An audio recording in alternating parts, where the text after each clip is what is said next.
Merci d'être à l'écoute des programmes de la radio Futur Média. Voici le grand journal. Antoine Diouf. Au sommaire de cette édition, le calme est de retour à Diokoul. En ce moment, 20 personnes sont dans les locaux de la gendarmerie de Kébémer pour audition. La Ligue sénégalaise des droits de l'homme sur les affrontements entre les populations et forces de l'ordre à Diokoul, dans cette affaire d'octroi de 1000 hectares de terre à la société Senenguindia. Maître Hassan Diomandiaï considère qu'il y a du laxisme de la part des autorités administratives locales. Fut supposé à l'épreuve anticipée de philosophie, la DIC entre dans la danse. Les premières auditions ont eu lieu hier. Début des épreuves du CFEE de l'entrée en 6e ce mardi. Le point dans ce midi, dans la banlieue de Dakar, notre correspondant s'est intéressé aux candidats non-voyants et malvoyants. C'est presque passé inaperçu. Les cambrioleurs ont opéré à la gueule tapée. Ils ont emporté 2 millions dans une agence de transfert d'argent. Niaritali continue de vivre le calvaire. La pénurie d'eau a bouleversé le quotidien des populations. Reportage dans ce populeux quartier de Dakar. Et puis, le nouveau code de la presse à l'Assemblée nationale. C'était très attendu. À l'instant, les députés sont en plénière. Bonjour, Sornana Tambaye. Bonjour, Antoine Diouf. Les titres de l'actualité internationale. Au Burkina Faso, c'est toujours le flou concernant les restes de Thomas Sankara. Les résultats de la contre-expertise demandée par la famille n'ont révélé aucun profil génétique. La conclusion rejoint celle de la première expertise.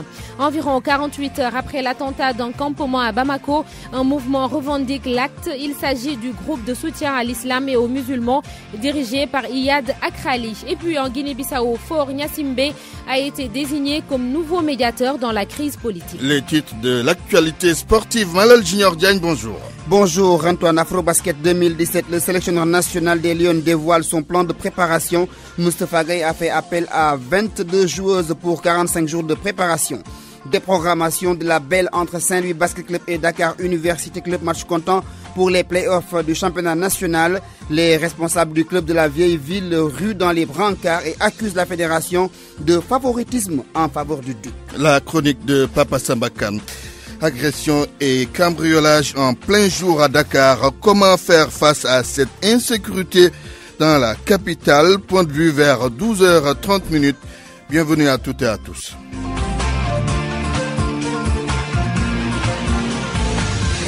Antoine Diouf. Mesdames, Messieurs, bonjour. Le calme est revenu à Diokoul après la chaude journée d'hier. Présentement, 20 personnes sont entendues à la brigade de gendarmerie de Kébémer. Au même moment, les travaux d'aménagement se poursuivent sur le site. Correspondance à Ousseynou Diagne. Le calme est revenu à Diokoul après la journée très mouvementée du lundi, journée marquée par des affrontements violents entre gendarmes de Kébémer et population qui s'opposent à la mise en valeur d'une parcelle de 1000 hectares octroyée à Senenguindia, une société spécialisée dans la production de pommes de terre. Depuis ce matin, 20 personnes sont entendues par les Pandores suite à la plainte du maire, Maître Cheikh Sadibou Diack, après avoir fait constater les dégâts par un huissier de justice. Pendant ce temps, les travaux se poursuivent sur le site entre Diokoul et Kébémer sous escorte des forces de l'ordre. À noter tout de même que le coordonnateur du collectif pour la défense des terres de Diokoul n'est pas visé par la plainte, du moins pour le moment. Mamadou Lo, d'ailleurs, qui a rappelé que les 115 personnes qui exploitaient le périmètre avaient pourtant reçu une proposition d'indemnisation de 200 000 francs CFA par hectare, offre que ces personnes ont tout bonnement rejetée. D'ailleurs, le même Mamadou Lo d'informer que le collectif défendu par Maître Hassan Diomandiaï a introduit un recours en annulation à la Cour suprême pour s'attaquer à la délibération du conseil municipal approuvée par un arrêté du sous-préfet de Ndande. Toutes nos tentatives pour joindre le maire Maître Cheikh Sadibou Diack sont restées jusqu'ici vaines.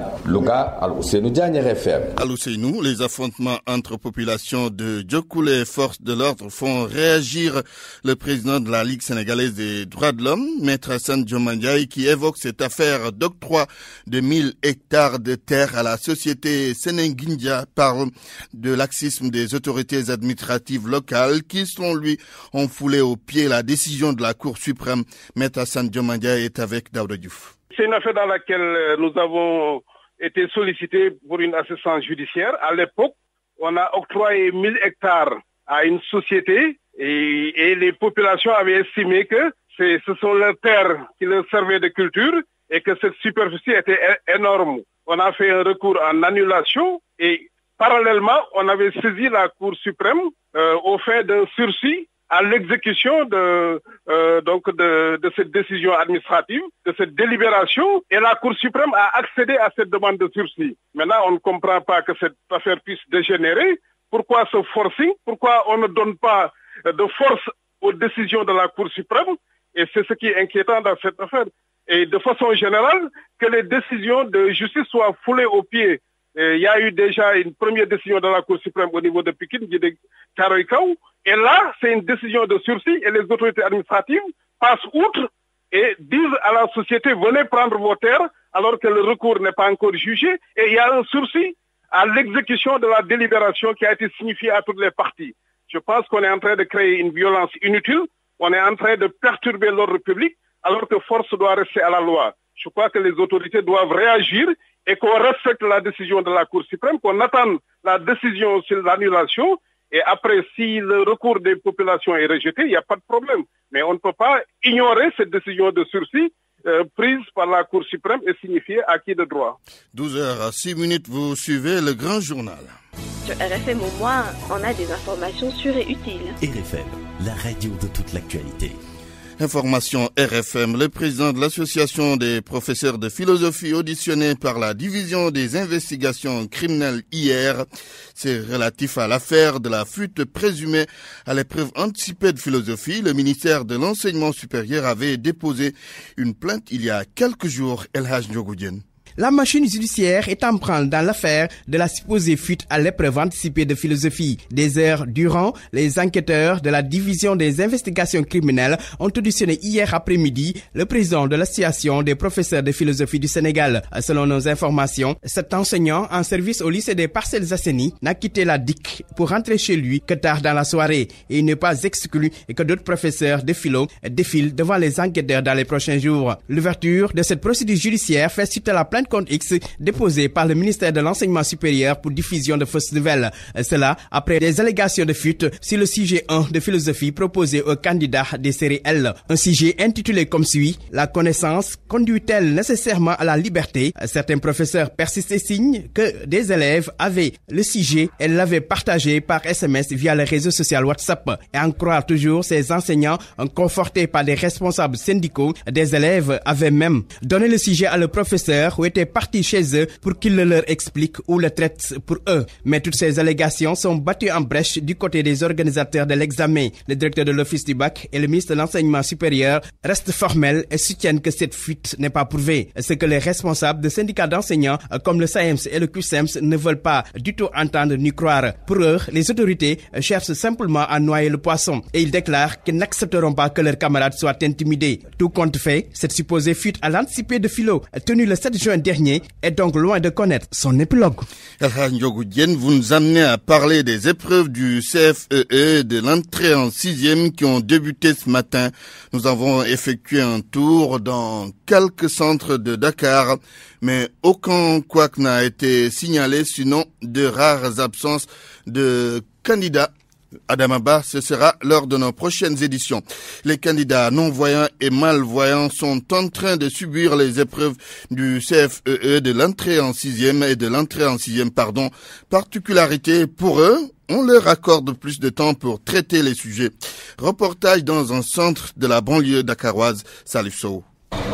Dans cette salle de classe, deux candidats non-voyants. Assis face à face, ils ont à leur côté deux surveillants, un homme et une femme. Cette dernière oriente les enfants très concentrés. Il y a des mots qu'on n'a pas soulignés et qu'on devait souligner. Le premier mot, c'est éclairé. Awa Mbissine Thiaw est maîtresse titulaire à l'école inclusive de Thiaroye-sur-Mer. Pour l'institutrice, la seule différence entre les candidats non-voyants et malvoyants reste le tiers-temps. On doit leur accorder le tiers-temps. Par exemple, si les autres font 60 minutes, On ajoute 20 minutes pour eux parce que l'écriture braille est plus difficile. C'est une grande première. Les voyants, non-voyants et malvoyants composent ensemble. Les élèves ont suivi le même programme. Ils ont donc les mêmes sujets. Toutefois, Mamadou Maï, un non-voyant, trouve abordables les épreuves.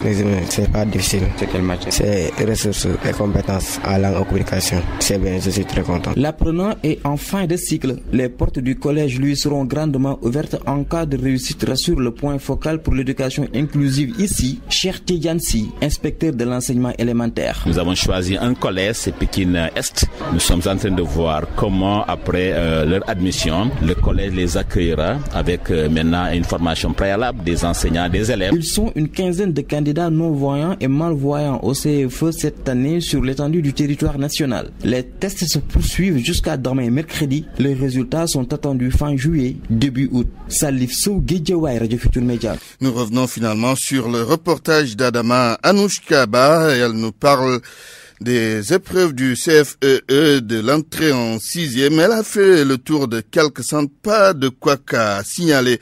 Adama Anouchkaba. 10 heures au centre d'examen de Point E, un calme plat règne dans l'enceinte de l'école. Mais à la direction, c'est une autre atmosphère. Les surveillants se préparent à retourner dans les salles d'examen, mais pour le moment, tout se passe bien, selon le président du centre, Walindian. Nous avons un effectif de 180. Il n'y a eu que 2 absents. D'ailleurs, ce sont des filles, 2 absentes. Mais à part ça, vraiment, ça marche très bien. 5 épreuves sont prévues pour la journée d'aujourd'hui. Nous allons travailler ce matin sur 3 épreuves, le soir sur 2 épreuves. Nous avons travaillé en français, langue et communication, donc ressources et compétences. Il y a eu également l'éducation artistique. Le soir maintenant, nous aborderons d'autres disciplines. À l'école Bambambahan 1 de la zone B, Ndeye Koumba, candidate, vient de sortir de sa salle. Son appréciation... Bien. Tu as fait quelle épreuve là? Langue et communication, compétences et ressources. Et ça va? Ça a été abordable? Oui, ce n'est pas très difficile.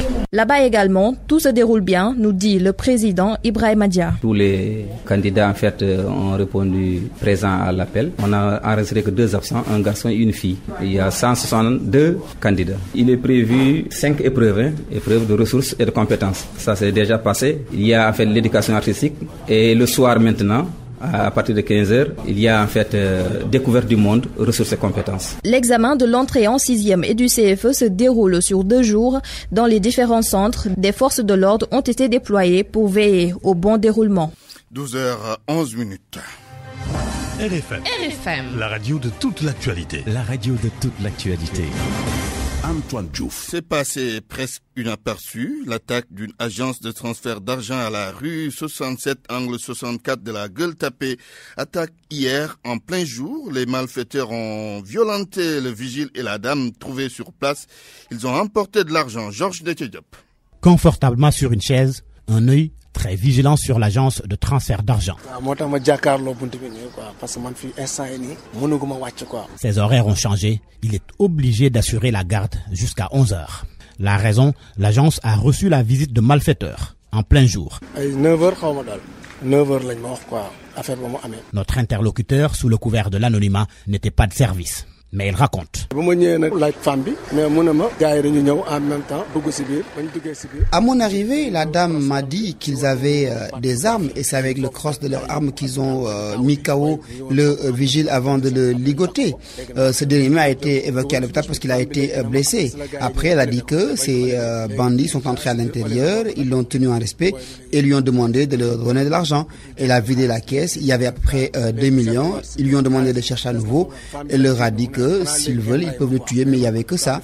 Ils sont partis avec cet argent. Ils étaient 3 et ils ont apporté au minimum 2 millions de francs. En tout cas, il y a 2 millions de non, gars, il y a 3 quoi. Pour en savoir davantage, il faut entrer dans l'agence. Une seule dame. Pas question pour elle de se prononcer sur le sujet. Elle n'a pas l'aval de ses supérieurs.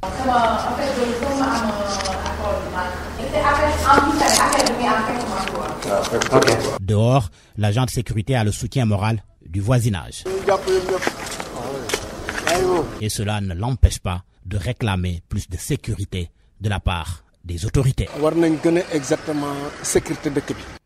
Les jours passent et se ressemblent à Nyaritali. Plusieurs ménages de ce quartier de Dakar sont confrontés à un sérieux problème d'approvisionnement en eau.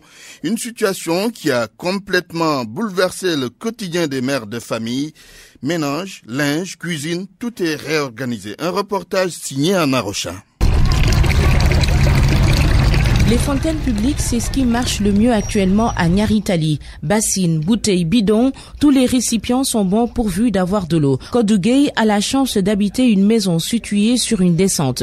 Et pourtant, chez elle aussi, l'eau vient par intermittence. Les robinets coulent le matin jusqu'à 11h. Après, il faut attendre la nuit pour avoir de l'eau. Donc, on profite du repas de l'aube pour remplir les bassines. Ou bien, on va chercher de l'eau ailleurs. Le problème est plus sérieux vers l'école Issakan du quartier. Jara étale son linge. L'heure n'est pas au gaspillage. Toute utilisation de l'eau est rationnée depuis quelques jours. Bien sûr, il faut rationaliser notre consommation.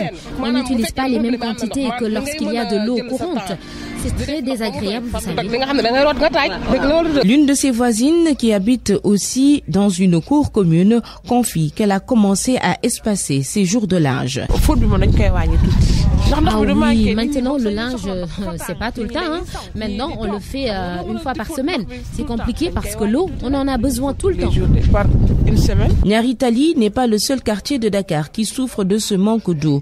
En attendant que la situation revienne à la normale, ces bonnes dames se réveillent aux aurores pour espérer passer une journée plus ou moins tranquille. En plus bref, on a longtemps attendu le nouveau code de la presse et c'est aujourd'hui qu'il est examiné à l'Assemblée nationale. C'est à l'instant. Dans le nouveau code, il y a beaucoup d'innovations concernant la presse. Depuis quelques années, il a connu des blocages et c'était relatif à la dépénalisation du délit de presse.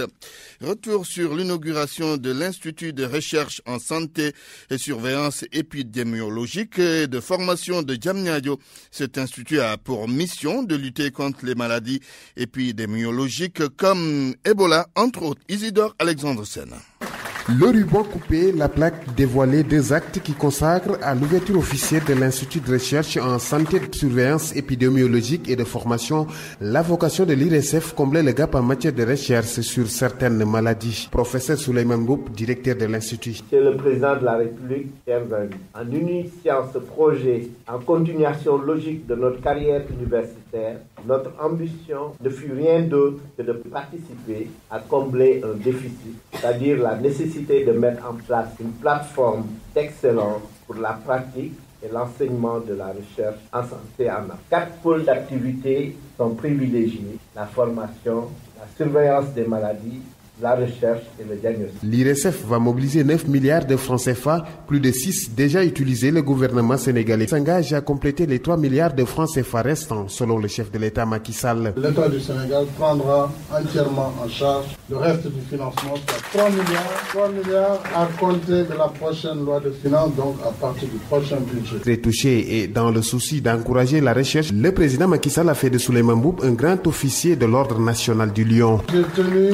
à lui décerner la haute distinction de la dignité de grand officier dans l'Ordre national du Lion.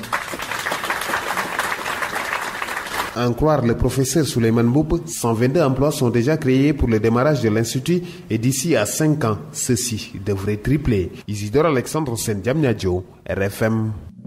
RFM. L'actualité politique. Pléthore de listes aux législatives, la tête de liste du parti pour l'action citoyenne, Bruno D'Erneville, déclare qu'il faut faire avec parce qu'il n'y a pas de solution alternative. Cependant, il propose la rotation des représentants des listes dans les bureaux de vote. Bruno D'Erneville était l'invité d'RFM Matin. Le vin est tiré, il faut le boire. On n'a plus trop le choix. Aujourd'hui, on est à la veille des élections. La loi ne nous permet plus de modifier les règles du jeu. Il faut donc accepter qu'il y aura bien 47 listes et aussi intégrer le fait que les gens, au moment de l'élection, au moment du vote, ils arrivent avec un certain stress. Déjà, il faut qu'ils se retrouvent dans tout cela. Il faut qu'ils fassent un vote sans erreur, etc. Alors, pour toutes ces raisons, il faut que les actes soient les plus simples possibles. C'est pourquoi, moi, toutes les formules alternatives avec des histoires de regrouper des bulletins partiels ou autres, tout cela, je considère que c'est des choses qui peuvent perturber l'électeur. Il faut laisser le dispositif comme il doit être, c'est-à-dire il sait qu'il va trouver 47 bulletins, mais il faut lui donner un espace suffisamment large. Mais quand même, devoir prendre 47 listes pour voter, ça pose problème et ça va prendre aussi du temps. Oui, c'est clair que ça va prendre du temps. Il y a de fortes chances que ça impacte sur globalement le temps de vote et donc sur le taux de participation. Beaucoup peuvent s'abstenir, peuvent ne pas aller voter. Alors ça, c'est encore une autre question. Je pense que les gens doivent pouvoir aller voter. Quand vous considérez une salle de classe, quand vous considérez qu'on doit pouvoir mettre 2 ou 3 isoloirs, tout cela prend beaucoup d'espace. C'est pourquoi je disais, il serait intéressant qu'on puisse réduire le nombre de sièges, en tout cas de bancs réservés aux partis politiques et que les autres partis politiques puissent s'asseoir à l'extérieur avec un système de rotation qui va venir naturellement. Bruno Derneville répondait aux questions d'Elhaj Ndjogoudjen. RFM. L'actualité internationale. Sornana Tambaye au Burkina Faso, la contre-expertise des restes de Thomas Sankara n'a rien donné. La contre-expertise a été demandée par la famille du défunt président. D'après l'avocat, Maître Benewende Sankara, les résultats n'ont révélé aucun profil génétique. C'est la même conclusion que celle rendue par la première expertise. L'ADN n'a pas certes pu être identifié, mais cela ne met pas fin à la procédure, ajoute l'avocat. Thomas Sankara avait été tué en 1987 lors d'un coup d'État. Au Mali, l'attentat de dimanche dernier ayant fait 5 morts a été revendiqué. Le groupe de soutien à l'islam et aux musulmans est derrière cette attaque. C'est le mouvement que dirige Iyad Akrali. Avec l'enquête qui est ouverte, 3 suspects ont été arrêtés. Daoud Diouf.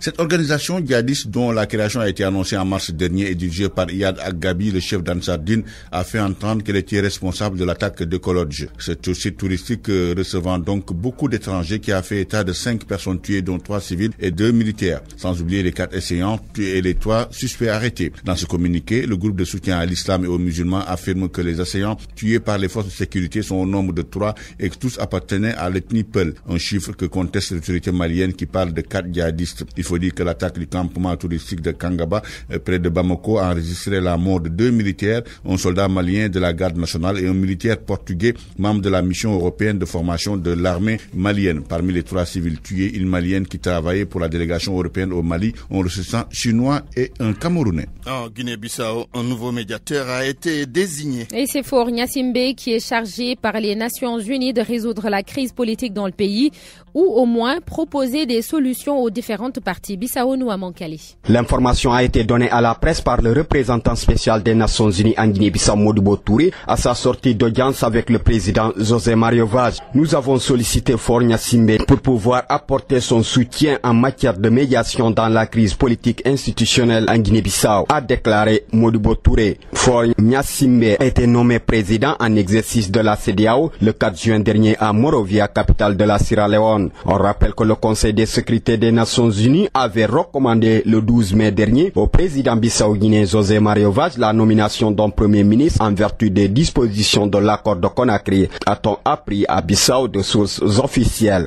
La crise qui continue sans solution et les tensions ne cessent de monter au sein du Parti africain pour l'indépendance de la Guinée du Cap-Vert PAIGC, surtout avec la détention de son vétéran de lutte armée, le commandant Manekas Santos, qui avait déclaré à un journal portugais qu'un possible coup d'État peut arriver à n'importe quel moment en Guinée-Bissau si cette crise persiste. On précise que le chef de l'État togolais aura la lourde mission d'intervenir dans plusieurs crises qui secouent la sous-région ouest-africaine. Nouamankali Bissau. RFM. En République démocratique du Congo, au moins 3300 personnes ont perdu la vie dans les violences au Kasaï. Des chiffres fournis par l'Église catholique du Congo. Par ailleurs, 3700 maisons ont été détruites ainsi que 20 villages. Toujours selon le document, 60 paroisses et 141 écoles catholiques seraient endommagées ou encore fermées. Il faut aussi ajouter que les destructions des villages, notamment, sont aussi bien l'œuvre des rebelles que celle de l'armée. Et retenez aussi que le Conseil des droits de de l'homme de l'ONU se penche aujourd'hui sur les violences dans le Grand Kasaï. Pour le haut-commissaire, l'installation d'une commission d'enquête internationale est essentielle. Le gouvernement congolais propose une enquête conjointe et il sera aux commandes, alors que pour les Nations Unies, cette formule risque de ne rien donner. On termine avec le Gabon où les analystes de la CPI sont dans le pays depuis aujourd'hui. Oui, ils avaient été annoncés la semaine dernière. Les 3 analystes vont rester jusqu'au 22 juin pour des examens préliminaires. La procédure a été lancée suite à des dossiers déposés par l'État et l'opposition. Chaque partie accuse l'autre de crimes contre l'humanité. Les analystes vont établir des contacts et mieux s'imprégner de la situation. Les analystes de la CPI donc qui sont au Gabon à partir d'aujourd'hui. C'est ça. Merci Sornana Tambaye pour cette page internationale. Parole aux auditeurs. L'actualité, qu'en pensez-vous? Moi, je pense que vous devez. Réagissez dans nos éditions d'information sur l'actualité. Bonjour. Oui, bienvenue sur cette antenne d'RFM. Du lundi au vendredi, vous avez la parole sur RFM. Agression et cambriolage en plein jour à Dakar. Comment faire face à cette insécurité? Point de vue dans quelques minutes. RFM Sport. Rebonjour Malal Junior Diagne. Rebonjour Antoine. Le basket, le sélectionneur des Lions dévoile son plan de préparation à l'Afrobasket. Moustapha Gaye a publié la liste des 22 joueuses convoquées pour cette partie de la préparation de l'Afrobasket hier. Ce matin, il s'est confié à RFM pour dévoiler les différentes étapes de cette préparation devant mener à la participation du Sénégal à l'Afrobasket prévu à Bamako au Mali. Le Sénégal y va pour défendre son titre de champion d'Afrique. Sodakam. Le sélectionneur de l'équipe nationale féminine de basket a élargi sa liste à 22 joueuses. Pour la dernière ligne droite avant l'Afrobasket 2017, Moustapha Gaye revient sur son choix. 22 parce que nous sommes dans la suite logique de ce qu'on avait dit. Je pense que nous donnons encore une marche pour mieux voir tout le monde avant de faire le choix de 12 joueuses. De très bonnes joueuses que nous n'avons jamais ignorées. Nous étions tout le temps en observation par rapport à leur qualité. C'est des très bonnes joueuses que nous espérons vont apporter leur expertise. Parmi les 22 joueuses, 7 évoluent au niveau national, ce qui revient à dire que l'expérience locale gagne du terrain. Le potentiel, il est là, il est existant. On a de très bonnes joueuses au niveau du championnat local. On a des expatriés qui ont un très bon niveau. D'abord, il faut préciser qu'elles pouvaient être 11 ou 12 parce qu'il y a les jeunes Matifal, Kounandao, Dalvas, des familles qui sont dans la sélection U25 et qui méritaient d'être dans la liste des 22. Mais puisqu'elles sont en compétition pour les Jeux de la francophonie, on les a laissées avec la sélection U25. Donc les choix des joueuses locales sont réels, comme tout le monde. Elles ont un potentiel très apprécié et elles vont jouer leur carte à fond. Donc, nous avons jugé utile de remettre tout le monde dans le même sac. Les joueuses présélectionnées vont entrer en regroupement fermé en début juillet. Moustapha Gaye. Le 2 juillet, Inch'Allah, à Dakar. Après, il y aura un camp en Europe, en France, avant de revenir à Dakar, terminer le travail avec peut-être un tournoi qui est en train d'être ficelé. Dans cette liste, on note également les retours des ailières Sornali Kassi et Sabel Diatta. Malal Junior Diagne, les responsables de Saint-Louis Basket Club s'en prennent à la fédération. Il tire à boulet rouge sur la fédération. La raison, la déprogrammation de la rencontre devant servir de match d'appui entre Saint-Louis Basket Club et le Dakar University Club, initialement prévu mercredi prochain. Cette rencontre aura finalement lieu vendredi prochain. Pour le premier vice-président de Saint-Louis Basket Club, c'est du favoritisme puisque cette déprogrammation va permettre au Duc de bien se reposer après le match contre l'équipe de la ville de Dakar, la Fondiaï, que nous écoutons. Le Saint-Louis Basket condamne dernière année pour nous, ce n'est pas sérieux et c'est un manque de respect par rapport au club. Je ne dis même pas par rapport à Saint-Louis Basket Club, mais par rapport au club. C'est pas la première fois, mais depuis un bout de temps, les changements de date, les changements d'horaire, les changements de programmation, ça montre, je crois, que leur limite. Et ça, ce n'est pas sérieux et nous ne l'accepterons pas. C'est pas ce que Dieu veut, Dieu le veut. Non, c'est pas normal. Et tout ça, je le dis encore, ça montre la carence du président Babacar Ndiaye qui est président du Duc. Parce que ça, une fois je lui ai dit, président, ce qui m'inquiète, c'est que vous serez partisan. Vous ne pouvez pas être à la hauteur. Il m'avait dit non, mais le temps me donne raison. Nous n'allons pas gâcher la saison des enfants là. Mais nous allons tenir des réunions, nous allons aviser qui de droit. Mais je dis encore une fois, ce n'est pas sérieux. Depuis un mois, c'est programmé. Les filles, pratiquement, jouent le mercredi label. les garçons, le jeudi, la belle contre Louga, depuis un mois, les gens se préparent. Maintenant, à quelques heures, c'est à l'heure où je vous parle qu'on est au courant, même si la note est venue hier. Et c'est demain le match. Il y a des ça, c'est un manque de sérieux, pratiquement un manque de respect. Mais il n'y a pas de motivation, sinon que le Duc est malade. Le Duc sort déjà d'une défaite contre la ville de Dakar. Donc, mais j'ai dit, quand le Duc touche la fédération, tout, ce n'est pas normal ça. Ce n'est pas normal.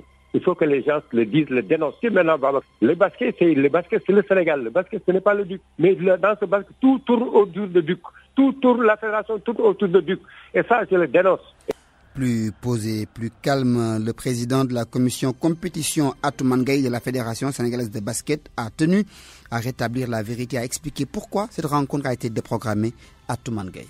Les raisons sont très simples. Il devait effectivement, sur la première circulaire du 18, on avait programmé le match le mercredi et jouer la finale le 24 le samedi. Mais il s'est trouvé que maintenant la finale a été repoussée presque d'une semaine. C'est ça qui nous a poussé à pousser cette finale d'une journée. La belle qui devait se jouer le mercredi va se jouer carrément le vendredi. Moi, je pense qu'il y a juste une journée d'écart. En une journée, moi, je pense qu'il n'y a pas de favoritisme, il n'y a rien. Je pense que c'est logique. Dans la mesure où la finale a été repoussée d'une semaine. Ce n'est ni plus ni moins que ça. Mais malgré ça, Atoumane, les dirigeants de Saint-Louis Basket vous accusent de vouloir permettre au Duc de mieux récupérer après le match pour la ville de Dakar. Non, honnêtement, pour être très honnête, je ne suis pas médecin. Je ne connais pas le temps de récupération d'un joueur, mais moi, je m'occupe que de la programmation. Tout ce qui est récupération, ça vraiment, il faut demander aux médecins pour vraiment vous l'expliquer. Mais à mon humble avis, en tant que président de la commission des commissions, parce que c'est presque une dizaine d'années que je gère cette commission, je crois que je n'ai jamais eu de problème dans cette commission, et je l'ai fait sans arrière-pensée. Mais ce qui est de la récupération, vraiment, il faut se rapprocher directement auprès des médecins. Non, je me charge uniquement de la programmation des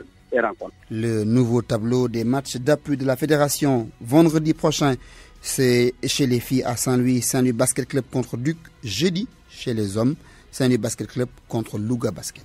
Merci Malal Junior Diagne. RFM, la chronique du jour. C'est avec Papa Sambakana. À l'excès répond l'excès. Voici ce qu'on peut lire sur le site du quotidien français Libération dans un article daté du 16 juin. Je cite: dans ce lieu ouvert à tous les courants musulmans, les hommes et les femmes pris côte à côte et les homosexuels sont les bienvenus.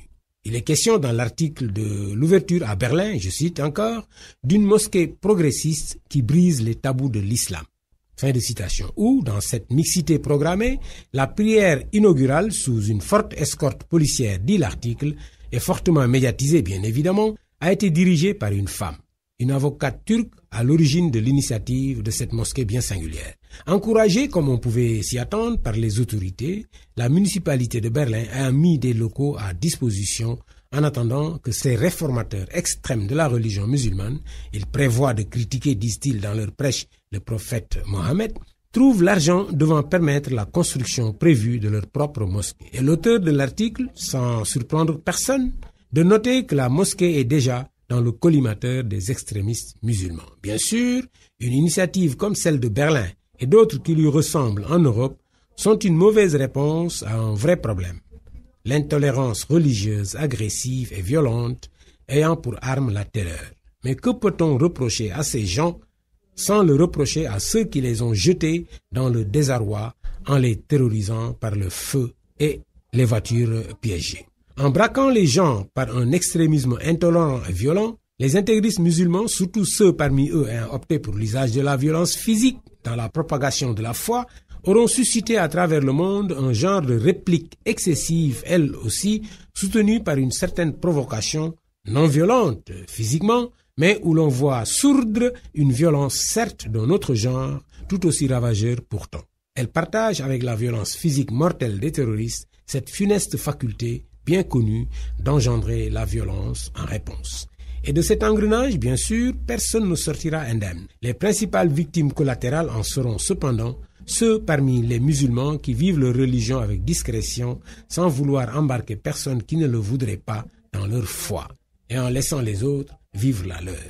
Une autre catégorie de victimes, disons innocentes, est constituée de ceux qui, en Occident ou ailleurs, sans préjudice de leur option religieuse, pensent qu'il faut, certes, combattre le terrorisme par tous les moyens, sauf à le suivre dans l'usage d'outils de guerre non conventionnels, autant dire traîtres, y compris dans la propagande. parce que cela a toujours fait partie des objectifs du terrorisme, de quelque obédience, d'entraîner le monde dans la riposte non conventionnelle qui est le commencement du désordre, étape ultime avant l'atteinte de son objet final, l'instauration de la peur collective qui a pour autre nom la terreur. Combattre les extrémismes violents dans le respect des conventions juridiques et pratiques philosophiques et sociales et qui vont avec n'est pas chose aisée. Seulement en sortir, c'est faire le jeu de l'ennemi. Le philosophe français Michel Onfray a vu toute la France lui tomber dessus quand, après une série d'attentats ayant frappé ce pays il y a 2 ans, il avait préconisé à côté des ripostes militaires de prendre langue avec les terroristes, de parler avec eux, négocier donc, parce que ces gens, disait-il, devaient bien vouloir quelque chose. Il était alors question de Daesh. Ils ne tuaient pas seulement pour tuer, pensait-il. Onfray avait soutenu avec justesse que depuis toujours les conflits et guerres de toute nature se sont terminés par la négociation, un moyen conventionnel de résolution de tous les conflits. Personne ne l'envisage plus même. C'est dire comme les actes violents gratuits perpétrés ces derniers temps ont fait perdre les pédales à l'Europe. Concédons qu'on les perdrait pour moins.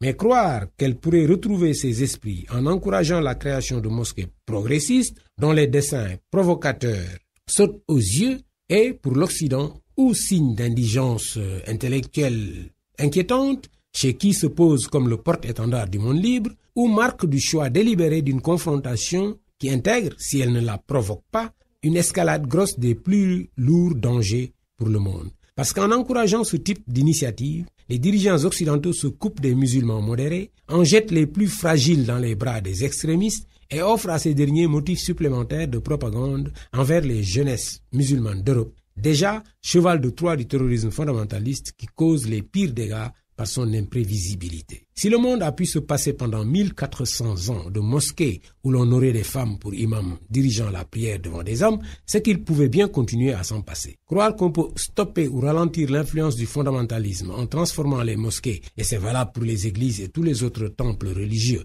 en maisons de tolérance, est une bien singulière façon de faire. Si j'ai choisi de chroniquer sur ce sujet plutôt que de mêler ma voix à la cacophonie, véritable concert d'éructation énervée, plutôt que de propositions rationnelles et intelligibles sur le déroulement des prochaines législatives au Sénégal, avec son casse-tête à 47 listes, c'est qu'il n'est jamais trop tôt pour nous, en Afrique en général, de nous préparer à subir les conséquences de phénomènes sociaux ou autres fabriqués de toutes pièces en Occident. RFM, la presse du jour. Ce programme vous est proposé par Emirates. Presse du jour, Barthélémy Ngom. Bonjour.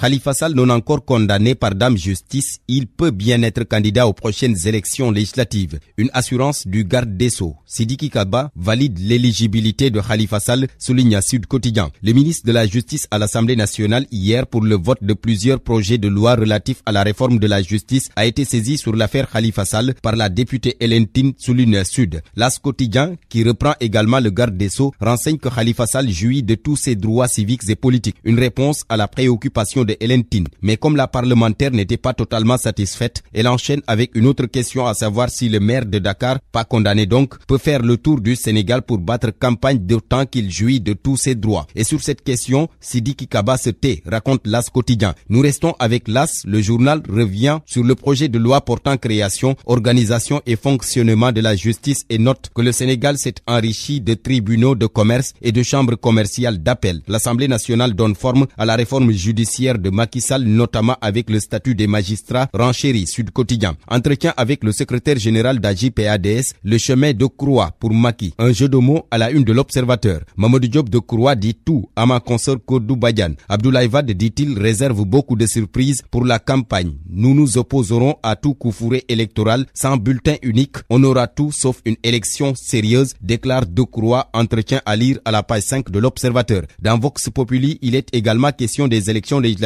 du 30 juillet prochain. La société civile, préoccupée par la pléthore de listes, propose 4 solutions pour sortir du pétrin. Première proposition, l'usage du bulletin unique. Deuxième, la possibilité pour l'électeur de prendre quelques bulletins. Troisième proposition, placer tous les bulletins au niveau de l'isoloir. Et enfin, quatrième proposition, la confection de bulletins prédécoupés. Vox Populi, qui jette justement un regard dans le rétroviseur, souligne que de 2 listes en 1963, le Sénégal est passé à 47 listes en 2017. Mais comment en est-on arrivé là? Le constitutionnaliste Ismaïla Madior Fall convoque l'expression d'une vitalité démocratique pour expliquer cette pléthore de listes. La Tribune sur un autre sujet, les échauffourées dans la capitale du mouridisme, mystère autour du tireur de Touba. La police et Safinatou Aman se rejettent les balles. Le quotidien rapporte la version de la police. Les munitions utilisées sont de 6,6 mm et donc ne proviennent pas de nos éléments, ce qui fait dire au quotidien que la police renvoie la balle. La Tribune reprend et donne l'information. Le franc-tireur est activement recherché par la police. En attendant, souligne mon confrère, Amnesty International, la RADDHO et la Ligue sénégalaise des droits de l'homme réclament l'ouverture d'une enquête. Touba jouit d'un statut particulier qui lui confère certains privilèges. Quand le pouvoir religieux freine l'autorité de l'État, écrit en une Réumi quotidien. Pour mon confrère, les derniers événements dans la ville sainte en disent long. 38 personnes ont été déjà arrêtées suite à ces heures au marché Ocas, notre Réumi quotidien. Un bras de fer qui se termine à l'amiable entre la SGBS et le groupe Taraf. Libération renseigne que les deux parties se sont accordées sur 13 milliards de francs CFA alors que la banque réclamait des créances évaluées à 20 milliards de francs CFA. Ce qui, selon le journal, veut dire que la SGBS perd 7 milliards de francs CFA. Le Sénégal a également perdu de l'argent dans la vente du zircon. Direct Info impute la responsabilité au ministre des Mines. Ali Ngouille Ndiaye, pris en flagrant délit, écrit Direct. Il a cédé le kilogramme de diamant sénégalais à $1 contre $15 pour les 24 grammes, ce qui signifie que le Sénégal pourrait perdre 366 288 francs par kilo, soit 366 millions de francs CFA la tonne. À la une du Soleil, il est également question d'argent et cette fois-ci, c'est l'État du Sénégal qui va octroyer 3 milliards de francs CFA à l'IRSF, un institut de recherche en santé, de surveillance épidémiologique et de formation. L'inauguration a eu lieu hier à Diamniadio par le chef de l'État, Macky Sall, qui a déclaré que les 3 milliards seront décaissés à compter de la prochaine loi de finances, en clair à partir du prochain budget. L'avenir de la TNT en question. Enquête sur les 2 ans de mise en œuvre de la télévision numérique terrestre constate un retard à l'allumage. La couverture du territoire en matière d'infrastructure est certes satisfaisante, mais la commercialisation des décodeurs reste un véritable fiasco. Il a été dit que le prix homologué était de 10 000 francs CFA, mais sur le terrain, le consommateur se rend compte que le décodeur TNT est cédé à un prix supérieur. Écrit enquête, témoignage à l'appui. Sport, Stade Quotidien, qui donne la parole à Maître Augustin Senghor. Le président de la Fédération sénégalaise de football répond à Louis Lamotte. Il a raté le train, dit-il.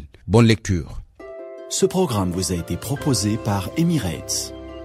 Point de vue. Regard croisé sur l'actualité du jour. Agression et cambriolage en plein jour à Dakar. Comment faire face à cette insécurité? Vous avez la parole. Parole aux auditeurs. L'actualité, qu'en pensez-vous? Nous avons en ligne le commissaire divisionnaire Cherna Keita, ancien patron de l'Octrice. Bonjour commissaire. Bonjour, comment vous allez? Oui, très bien. Alors, il y a également Isidore Colli. Bonjour Isidore. Bonjour Antoine. Vous êtes le secrétaire général du syndicat autonome des gardiens et agents de sécurité SAGAS. Alors, commissaire, comment voyez-vous ce qui se passe actuellement? Ce n'est pas inquiétant qu'on en arrive à cette situation, attaque en plein jour? Oui, mais c'est évidemment une conséquence de situations antérieures à laquelle on s'attend et parce que c'était en route. Nous avons une violence qui traîne ici sans aucune solution depuis plusieurs décennies. Nous avons l'utilisation des armes à feu qui gangrène la sécurité ici au niveau de Dakar en particulier parce qu'ils procèdent du comportement de particuliers qui se défendent comme de gens qui sont des délinquants, des agresseurs. Oui. Une situation comme ça, elle pourrit et au fur et à mesure, on se retrouve à couvrir et le temps du jour et le temps de la nuit. C'est tout à fait normal. Il faut que les politiques y répondent. Il faut que les solutions soient structurées de manière normale et qu'elles opèrent de manière effective. Sinon, on aura toujours ça. La sécurité est une question complexe. Bon, il faut aller au-devant pour en gérer toutes les causes. Et à ce moment, on pourra répondre. Mais si on se met simplement à faire du pilotage à vue, on s'en sort pas. C'est ce que vous proposez. Je vous retrouve dans quelques instants. Isidore, qu'est-ce que vous pensez de la situation? Oui, moi je pense, et je remercie le commissaire Keita qui vient d'intervenir. Mais c'est pour vous dire que c'est une situation qui est là. Et peut-être les gens s'étaient endormis. Les gens sont endormis par rapport à ce qui s'est passé, ça fait maintenant plus de 6 mois, dans un restaurant d'entrelage qui a eu à Yimbel. Oui. Les gens je pense que à chaque événement, il y a des choses qui se passent. Et les gens n'essayent pas, par rapport à ça, d'essayer d'intervenir ou bien même prévenir ce qui doit se passer. Parce que les gens sont aujourd'hui dans le besoin. Il y a plus d'emplois, il y a absolument rien du tout aujourd'hui qui garantit les jeunes par rapport à ça. C'est les conséquences de la pauvreté. La pauvreté, il y a aussi la circulation des armes. Il n'y a absolument rien aujourd'hui qui essaie quand même de contrecarrer cela. Et je pense que les jeunes sont dans le besoin, s'ils voient des choses qui sont là et qui sont flagrantes et là où ils peuvent passer pour avoir quelque chose. Mais et qu'est-ce qu'il faut faire? Qu'est-ce qu'il faut faire pour faire face à la situation? Niveau, je pense qu'il y a une insécurité même au niveau des banques. Nos banques ne sont pas bien sécurisées. Parce que je ne peux pas comprendre qu'une banque, qu'il n'y ait qu'une seule personne dans cette banque-là pour faire la sécurité. Donc cette même personne est en insécurité. Il faut renforcer la sécurité dans les institutions financières. C'est difficile. Donc je pense qu'il y a des choses quand même à revoir par rapport à la sécurité des systèmes bancaires et même à la sécurité quand même qui se passe dans ce pays-là. Très bien. Il faut revoir tout cela. Je reviens à vous tout à l'heure. Commissaire, pour terminer, quelles peuvent être les conséquences de cette situation qui prend des proportions qu'on peut qualifier d'inquiétantes ou d'inquiétantes? À court terme, cela va entraver les activités des citoyens parce que leur temps de mouvement va être extrêmement réduit. Ils vont devoir se retirer très rapidement de la circulation pour se protéger. Bon, à long terme, nous allons vers une situation de blocage qui fera que le pays sera presque ingouvernable dans la mesure où la sécurité fait partie de ce qui fait qu'on puisse gérer un pays normalement. Donc les conséquences sont d'une gravité extraordinaire. Si l'État ne prend pas de mesures par rapport à ça, ce sera que des individus se mettront de plus en plus à braquer en plein jour, des individus se mettront de plus en plus à créer la frayeur de jour en jour, et le désordre va s'installer parce que les populations seront obligées elles aussi de se remettre à réagir et de gérer leur sécurité dans des cercles concentriques, chacun prenant un bâton, chacun prenant un fusil, des milices naissant ça et là, et c'est ça le chaos. Vous voyez, il faut qu'on réinvente la sécurité ici au Sénégal. Il faut qu'on arrête de faire du pilotage à vue, sinon c'est vers ce chaos qu'on ira. Les délinquants vont agresser et les populations vont trouver des solutions propres à elles pour se prémunir contre cette situation. Très bien. Merci, commissaire Cherna Keita. Isidore, on termine avec vous. Où va-t-on avec ce qui se passe? Que risque-t-on? Mais nous risquons de voir aujourd'hui une insécurité galopante dans les régions, au niveau là où surtout les gens se regroupent. Parce que vous voyez ce qui s'est passé récemment à Touba. C'est quoi? Des gens qui utilisent des armes, ils n'ont même pas de permis de port d'armes. Des gens qui circulent avec des armes, des gens qui circulent avec leur moto. Et là, l'État est interpellé sans doute. Voilà.